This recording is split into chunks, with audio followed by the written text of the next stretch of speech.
I'm ready, more than ready, to fight. Been waiting for this fight, opportunity like that a long time, and I'm ready to make a statement there.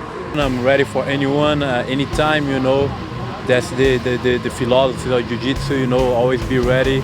Doesn't matter, who is your opponent. And I'm gonna do what I do the best, go there and fight. If the fight goes to the ground, welcome to my world. If the fight stay on the standing, I'm very comfortable too. How many jobs do you have right now, and how much would making the UFC change that for you? Well, still, I'm still doing security, Actually, I had one more job, being driving Uber, training, everything, teaching. So it's not easy, and I'm always working.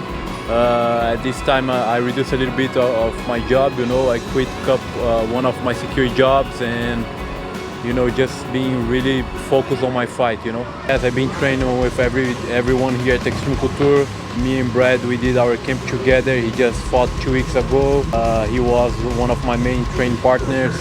And I'm feeling really good, really confident for this fight. I think that's where everyone wants to be, So yeah, it's gonna means a lot for me, It's my dream.